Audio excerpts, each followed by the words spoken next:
life.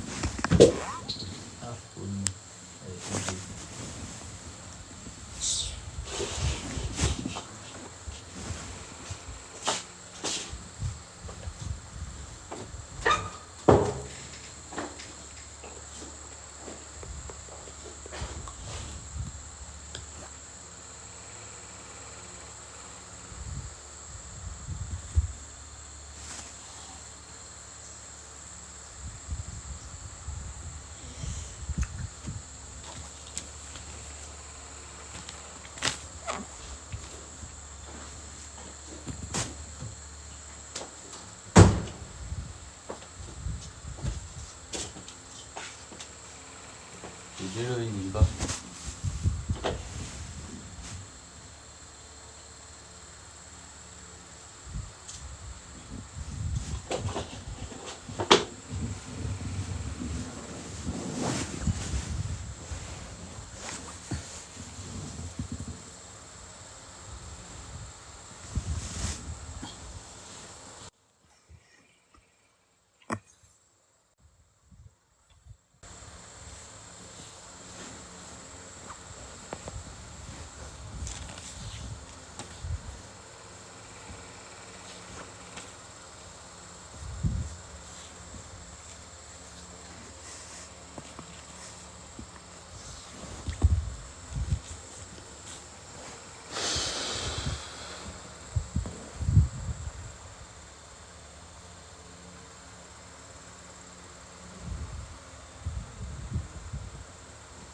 Yìn Olúwa, yìn Olúwa, yìn ọba òwa lágbára. Yìn Olúwa, yìn Olúwa, yìn ọba àìnípẹ̀kun. Èmi yóò gbójú mi sókè, níbo ìrànwọ́ yóò ti wá? Semiat. Látọ̀dọ̀ Ọlọ́run ọba mi, nìrànwọ́ mi yóò ti wá. Yìn Olúwa, yìn ọba ọ̀run, yìn ọba alágbára o. Yìn Olúwa, yìn Olúwa, yìn ọba àìnípẹ̀kun. Sápá yípo Ọlọ́run mi, jọ̀wọ́ wá dá mi lọ́lá o. Sápá yípo Ọlọ́run ọba, jọ̀wọ́ pé ṣe fáìní mi. Ìwọ nìkan ló lè ṣe, ọba tó dá mi wáyé. Ìwọ nìkan ló lè mú sápá kúrò nínú ọjọ́ ayé mi.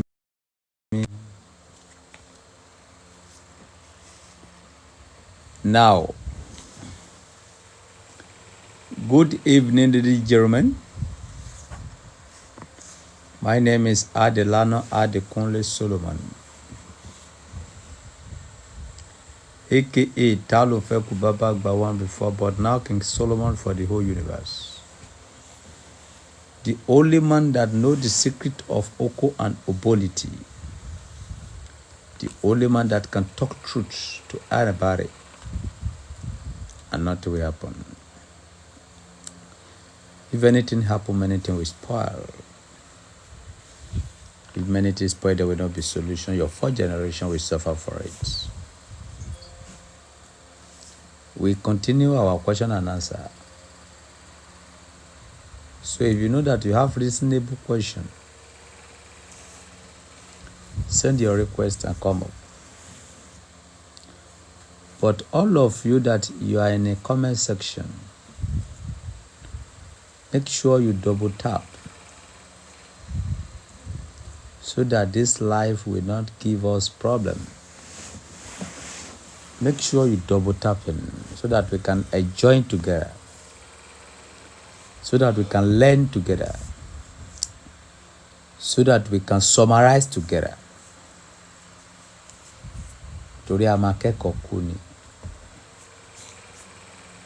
Ilé ayé yìí a máa jagun kú ni, àwa kẹ́kọ̀ọ́ kú ni. We learn every day, every second, every moment.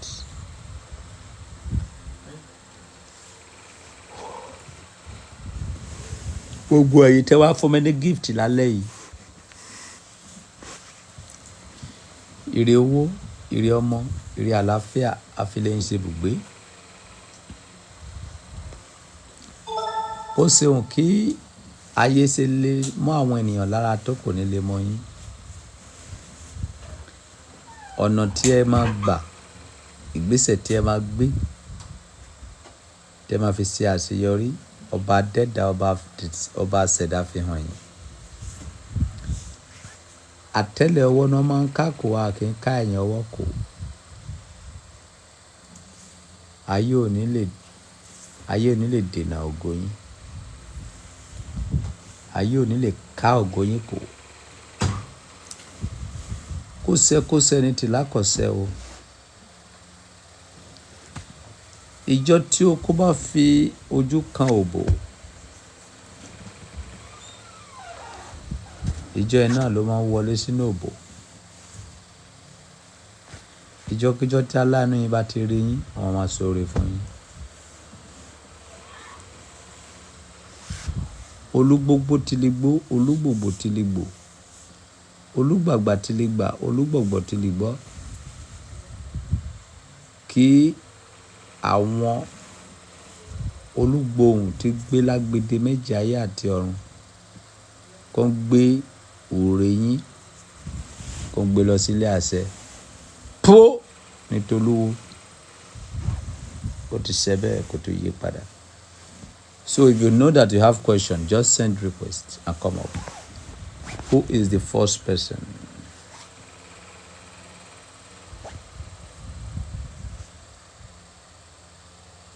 I don't need your greeting. Don't come here, come and hail me. I hate it. Don't come here, come and say, Oba Solomon, don't greet me. If you know that what I'm doing, you cherish it, give me money or send gift. If you cannot do the two, don't come up here and say anything except you want to ask question. That is it.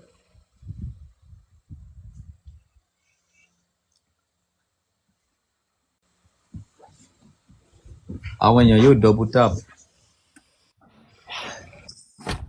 Hello, ẹ kálẹ́ Ọba Solomon.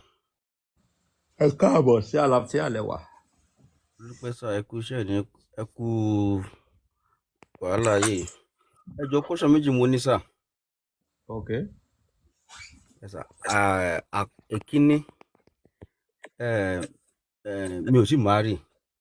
So àwọn tó máa ń ní wọ́n fẹ́ ọkọ àtìyàwó wọ́n á lọ sọ́dọ̀ pásítọ̀ pé kán gbàdúrà fún wọn.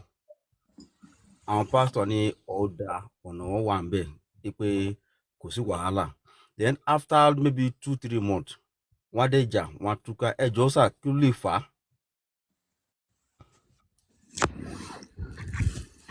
Torí wípé ẹ wá ọ̀nà lọ síbi tí ọ̀nà kò sí ni. Tí ènìyàn bá pàdé ọkùnrin, Yes sir. àbó pàdé obìnrin tó bá fẹ́ fẹ́, kò sí iṣẹ́ kankan tí pásítọ̀ fẹ́ ṣe láàárín yẹn. Kò dẹ̀ sí iṣẹ́ kankan tí babaláwo fẹ́ ṣe láàárín yẹn. Kò sí iṣẹ́ kankan tí àfáà fẹ́ ṣe láàárín yẹn. Yes sir. Ẹ̀yin méjèèjì lẹ ní iṣẹ́ tẹ́ fẹ́ ṣe. Okay, Kí ni sir. iṣẹ́ náà? Bí ọkọ àti ìyàwó bá fẹ́ fẹ́ra, Bẹ́ẹ̀ni sir. ẹ bá mọ̀ pé ẹ fẹ́ bára yín gbé pẹ́ títí. Yes sir. Ọkùnrin máa pe obìnrin yẹn jókòó kó tó di pé wọ́n bára wọn sùn rárá ni o. Okay sir.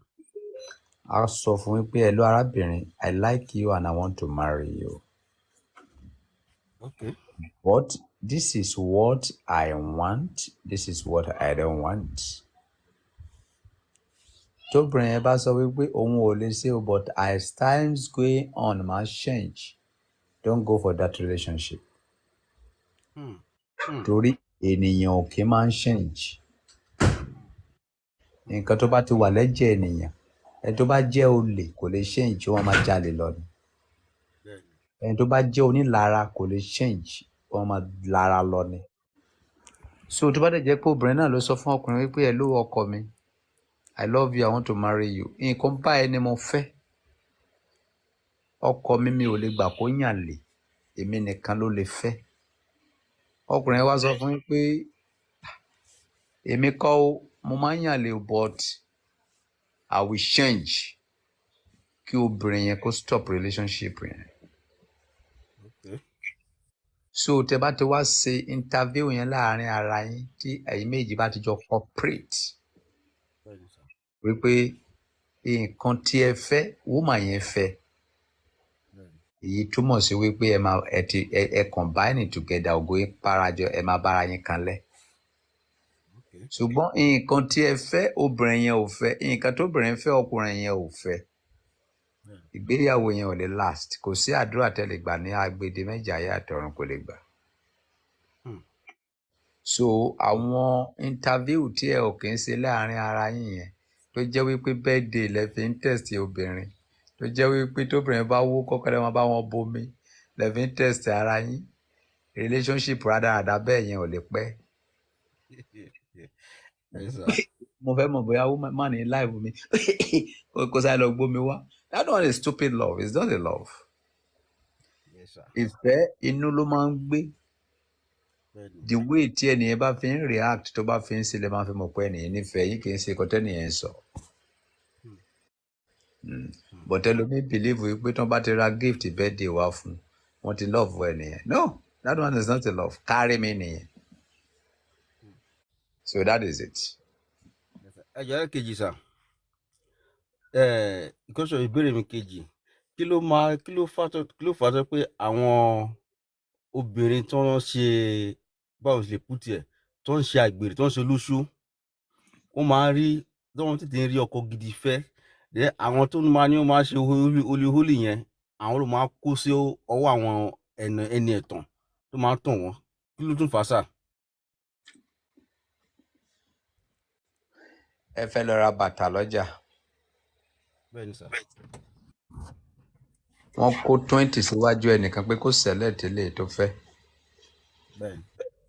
Wọ́n kó ẹyọ kan síwájú sí ọ̀dọ̀ ẹnìkan wípé kó mú ẹyọ kan tó rí yẹn, wípé tó bá tó wá láìkí ẹ̀ kó tó padà wá mú ẹyọ kan ẹ̀mí. Ta ló máa rí nǹkan gidi ràjù nínú àwọn méjèèjì? Èyí tó ń kó pọ̀ síwájú ẹ̀ ni. Obìnrin tí ò bá so lóṣó kò lè rọ́kọ gidi fẹ́. Because àwọn obìnrin tó ń ṣe ránṣì yẹn wọ́n ní àǹfààní àti pàdé ọkùnrin oríṣiríṣi. Ṣùgbọ́n àwọn obìnrin tó pera wọn ní holy yẹn, ọkùnrin ẹyọ kan tó bá ti fẹ́ yẹn, ó di ọjọ́ tí ọkùnrin yẹn bá dà wọ́n kán tó bẹ̀rẹ̀ another relationship. So wọn ò ní àǹfààní láti select. So that is the reason why wọ́n fi sọ fún yín pé tíbi tiri la dálé ayé, ire wà nínú ibi, ibi wà nínú ire. Obìnrin míì ti dàgbà sílé ìsìn torí wípé kò fẹ́ sojú méjì. Ó sojú méjì àkọ́kọ́ fún ọdún mẹ́rin, ọkọ yẹn ó ti ṣẹ́yún mẹ́rin fún ọkùnrin yẹn, at the end of the day ọkùnrin yẹn dà. Ó tún bẹ̀rẹ̀ another one, wọ́n ṣe yẹn 5 years. So now ta la wá fẹ́ dá lẹ́bi? Ṣé a fẹ́ sọ fáwọn ọmọ wa pé kó wá lọ máa sọ lóṣooṣù ìsìn ni? Ṣùgbọ́n ọ̀rọ̀ tó wà nílẹ̀ yìí bá ṣe máa sọ̀rọ̀ tó bá kọjú sí ẹ kó tá, tó bá kún ìwọ nìkan kó tèrò ara ẹ̀ pa. So gbogbo ayé ló mọ̀ obìnrin tó bá ń ṣèranù àwọn ló máa ń rí ọkọ gidi fẹ́, because they have access to different man. Wọ́n máa ní àǹfààní láti select. Obìnrin tó bá decent, ọkùnrin ẹyọ kan tó fèsì yẹn nìkan ló ní experience nípa ẹ̀. Ó dijọ́ tí yẹn bá tó dá kórí ẹ̀ kan tó lọ síbi míì. So that is the reason why. ẹ ṣeun gan sir, mo dúpẹ́ sir. God Ó ti pé bless tí you. mo máa send request ẹ kí n pick but bóyá mo tẹ̀ fẹ́ èmi àti yín gan máa message yín ní WhatsApp. Ó ní àwọn kankan tí mo fẹ́ kí ẹ bá ń fẹ́ kí àwọn ìjọ Ọmọlúwàbí bá mi ṣe. No problem. Last time tí a jọ sọ̀rọ̀ so wọ́n ní kí n send owó 10,000 owó tó wọ́n fi bá mi dáfá. So mo á ní tọ̀ kán fún mi ní account number. Wọ́n send account number yẹn but throughout that evening we try network yẹn wá lọ dem wá lost phone mi. So but mo ní nọ́mbà yẹn mo ní WhatsApp nọ́mbà yẹn màá message yín ní tó bá sí mi láàárẹ̀ àárọ̀ la. Síbẹ̀ sì ní nọ́mbà ìjọ Ọmọlúwàbí náà. Bẹ́ẹ̀ mo ní àwọn méjì tí a ti àti àwọn ìjọ Ọmọlúwàbí. Ẹ bá wọn sọ̀rọ̀. Ẹ ṣe gan sir, mo dúpẹ́ sir. A máa.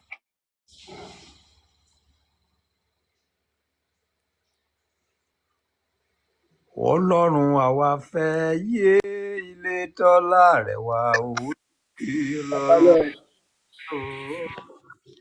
Ẹ kalẹ́ o. Ẹ káàbọ̀ sí àlàáfíà lọ. Ẹ kalẹ́ o. Ẹ káàbọ̀ Àdúpẹ́ lọ́wọ́ Ọlọ́run bá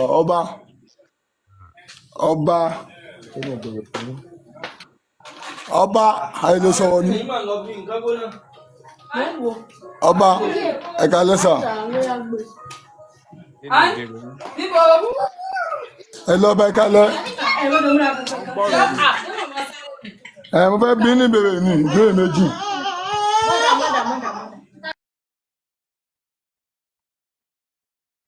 Bàbá béèrè question ẹ máa kó níbi tí ariwo wà.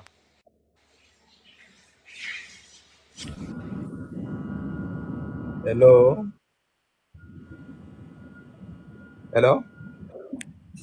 Hello, ẹ kálẹ́ ọba. Ẹ káàbọ̀ sí àlàáfíà lẹ wà. Àlàáfíà ni sà.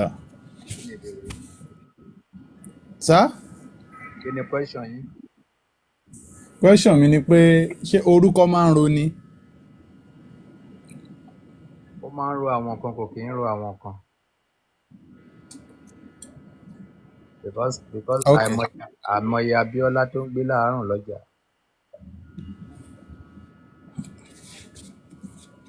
Okay. Question number 2.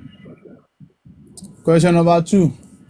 A máa rí pé gbogbo orúkọ tó wà ní Bible ṣé ń gbọ́ mi sà? Wọ́n gbọ́. Làwọn èèyàn máa ń sọ orúkọ ọmọ wọn. But kí ni reason táwọn èèyàn kì í sọ orúkọ ọmọ wọn ní Júdásì? Wọ́n mọ̀ pé Júdásì ò dá ní pé ìwà ò dá but at the same time a rí ẹni tó ń jẹ́ Júdásì.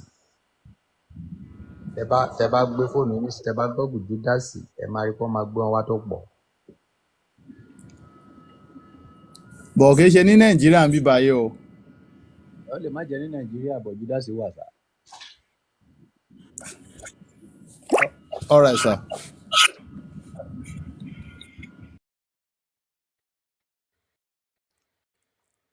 If you don't have question, don't come up. Tó bá mọ̀ pé o ní ìbéèrè tó ní mínì tó ní mínì ni kó wá sókè. Hello. Ẹ kálẹ́ sà ọba. Ẹ káàbọ̀ sí àlàáfíà lẹ wà. Àyàn adúpẹ́ lọ́wọ́ Ọlọ́run. Kí ni ìbéèrè yín? Question mi ni pé hello sà. Wọ́n gbọ́ yín, kí ni question yín? Nítòkì yóò máa dà kí ló wá dé báyìí. À ń gbọ́ yín. Hello. Hello, ṣé ń gbọ́ mi? Hello. Kí ló wá dé pẹ̀lú nẹ́tíwọ́ọ̀kì wèrè yín báyìí àbí kí ni wàhálà yín báyìí. Ó ti ká màmá yín lára. Ẹ double tap ẹ̀yin èèyàn wọ̀nyí, ẹ double tap. Hello ọba. Ẹ káàbọ̀ sí àlàáfíà ni. Àlàáfíà ni sà. Kí ni ìbéèrè yín? Ìbéèrè mi ni wípé mo fẹ́ béèrè pé ṣé lóòótọ́ lọ́lọ́run wà àti pé ṣé lóòótọ́ ni màmí wọ̀tá náà wà. Nǹkan tí mo fẹ́ béèrè ni ẹ sà. When bí mi ṣe máa dáhùn ẹ̀ ó yàtọ̀.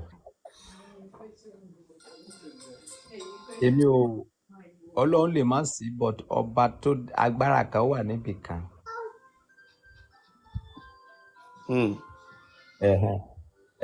Ọlọ́run tí wọ́n ń sọ̀rọ̀ ẹ̀ fún wa yẹn lè má sí.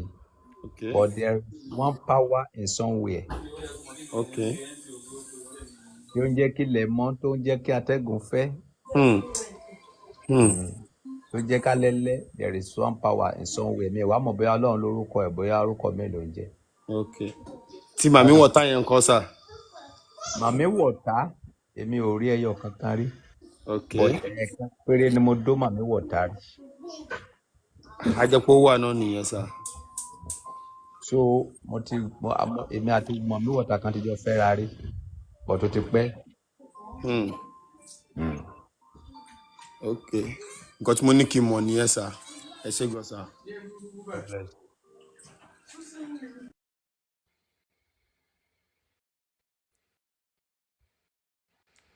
If there is no God who create you, my mommy create me now.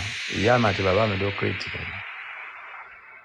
Àníkẹ́ Ọ̀kín, ọba ẹ káàbọ̀ sí àlàáfíà. àlàáfíà ni nǹkan tí mo fẹ́ béèrè lọ́wọ́ yín ni pé alájà ni mí ṣùgbọ́n ṣé ẹ lè fẹ́ mi. Kò sẹ́ni tí mi ò lè fẹ́ tó bá ti lówó lọ́wọ́. kí ló dé tóbìnrin tó lówó lọ́wọ́ lẹ́yìn fẹ́ ni. Mi ò fẹ́ sápá. bọ́ ọkùnrin ló máa responsible fóbìnrin náà. Tí n bá wá bá yín nìyẹn, síbí ẹ̀yin lẹ wá bá mi, ẹ̀yin lẹ fẹ́ gbé bùkátà. ó dẹ ẹ̀yin lẹ wá bá mi ṣe ẹ̀yin kọ́ lẹ gbé mi sókè nsì ni. Ó yá wá máa lọ. Mi ò bá sápá sí. Èmi tí ò rí sí kí tó wá lọ fẹ́ tí ò. Ẹ káàbọ̀ sí àlàáfíà. Yes sir.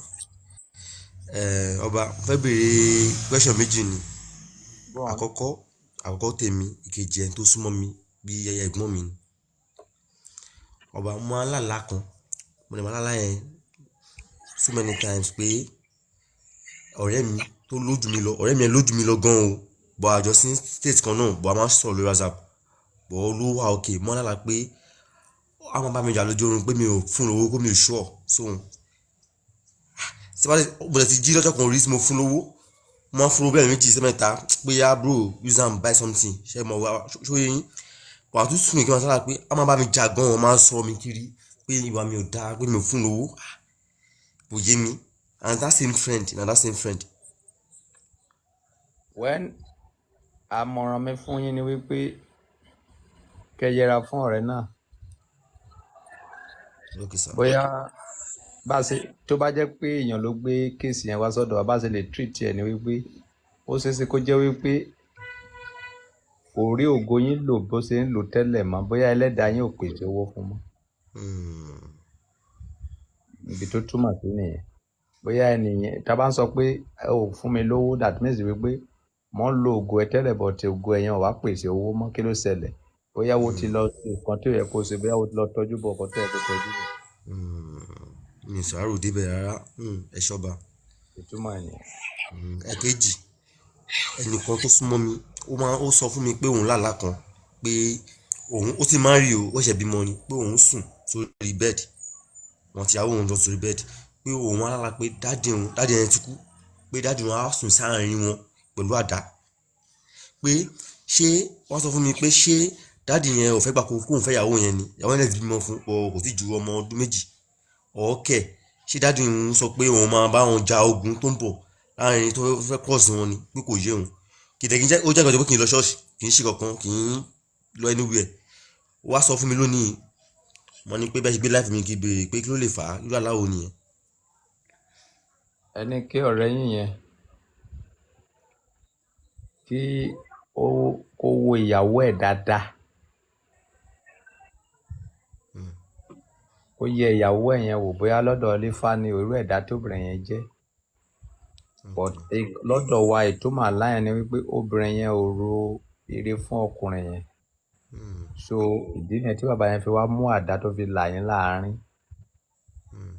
Bàbá yẹn fẹ́ wá ja ogun tí ìgbésẹ̀ tí obìnrin yẹn fẹ́ gbé nípa ọkùnrin yẹn, bàbá yẹn ò fẹ́ kó ṣẹlẹ̀.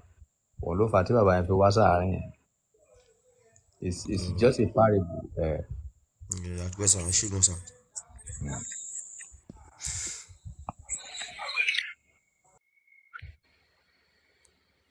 Ẹni tó bá ní question kó má wá sókè o.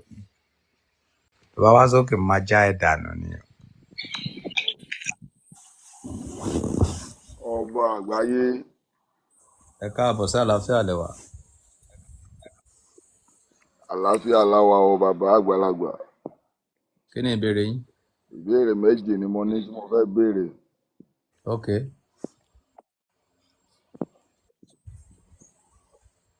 Ìbéèrè àkọ́kọ́, báwo lènìyàn ṣe lè dá ọjọ́ ọ̀la ẹ̀ mọ̀? Ọjọ́ ọ̀la tènìyàn máa là, báwo lèèyàn ṣe lè dá mọ̀? Ìbéèrè kejì, báwo lènìyàn ṣe lè mọjọ́ ikú ara ẹ̀ pé ọjọ́ báyìí ló máa jáde láyé?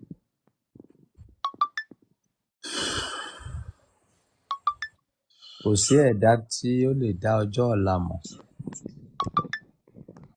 because tí a bá ti tó kàn ọ̀la ó máa tó di ọ̀la náà ni. So kò dẹ̀ sẹ́dá tó lè mọ ọjọ́ ikú ẹ̀. Ó kàn lè fúnra ni but kò lè mọ̀.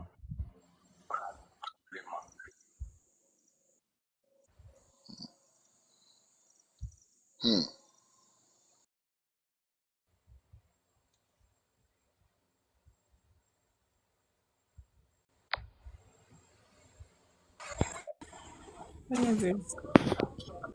Ẹ káalẹ́ ọba. ẹ káàbọ̀ sí àlàáfíà ni. Àlàáfíà ni sà. kí ni ìbéèrè yín? Ẹ jọ̀ọ́ mo ní ìbéèrè kan tí fẹ́ béèrè ní ọba. ó yá béèrè.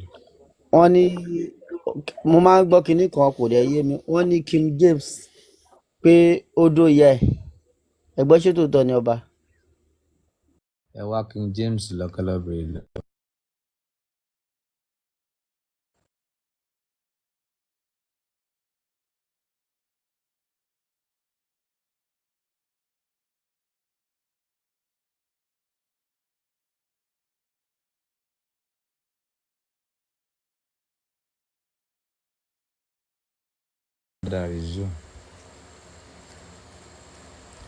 ṣé ó ti wà ókè báyìí? ṣé ẹ ti ń rí mi báyìí dáadáa àbẹ́ ẹ̀ tí ì rí mi náà? a ní kẹ́ double tap. ẹ̀yin lẹ́ ń dọ̀ láìfù yẹn ẹ̀ ń dọ̀lù ẹ̀ double tap. Hello ọba. ẹ káàbọ̀ o, kí ni ìbéèrè yín? Ẹ̀kan lẹ́sàn. Ẹ kú Ọwọ́. ètò sà. Ẹ sà. Ẹ jọ̀ọ́ mo fẹ́ béèrè pé wọ́n ní oyún ẹ̀mí mímọ́ ni wọ́n fi bí Jésù. So ta ni ẹ̀mí mímọ́ yẹn ń sìn bí báwo ló ṣe bá Mary sùn tó fi because kò sí wọn ò sọ pé bóyá èèyàn ni ẹ̀mí mímọ́ yẹn so kò wá yé mi so kò ibẹ̀ yẹn ò yé mi. Oyún ẹ̀mí mímọ́ yẹn gangan kò yé mi. ọwọ́ Maria lẹ ti lè rí CCTV kámẹ́rà tán fi kámẹ́rà wọn lọ́jọ́ yẹn. Okay.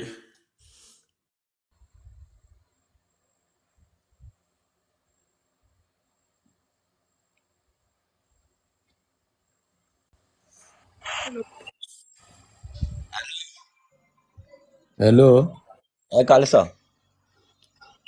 kí ni ìbéèrè yín? Ìbéèrè mi ni sà pé ẹ jọ̀ọ́ wọ́n máa ń ní pé nǹkan dúdú ò kí ń ṣiṣẹ́ lára ẹlòmíì pé tẹ́lómíì bá lo iṣẹ́ pé ṣé lóòótọ́ ni sà pé àwọn orí kan bẹ tó pé nǹkan dúdú ò ní ṣiṣẹ́ lára wọn pé bóyá wọ́n lo nǹkan kan tó jẹ́ pé nǹkan dúdú. kò sí nǹkan tó jẹ́ nǹkan dúdú. nǹkan téèyàn bá fi ń ṣèkà ní nǹkan dúdú. ọṣẹ dúdú ò kì í ṣe nǹkan dúdú. so tí ẹ bá lo iṣẹ́ tí ò bá dáhùn lára yín is a natural. ẹlòmíì lè lo paracetamol kó má ṣiṣẹ́ fún kẹlòmíì lò kó ṣiṣẹ́ fún. so it's a general issue. so tẹ bá wá ń lo nǹkan bóyá bí ọṣẹ tí ò bá wá ṣiṣẹ́ lára yín, number one kẹ́ yẹ ara yín wò. number two, ṣé kìí ṣe pé máa ń gbà kóbìnrin máa do yín? ẹni tóbìnrin bá ti ń dó ẹni tóbìnrin bá ti ń gun orí ẹ̀ iṣẹ́ lè má dáhùn lára ẹ̀. Okay sà, ẹ ṣé gan sà. Yeah, God bless you. Yes.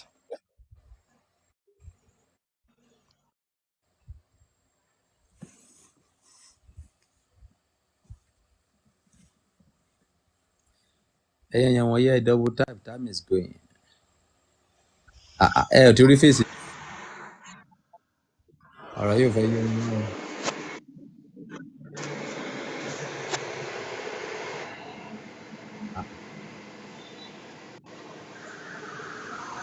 kò sí láìsí mi lónìí.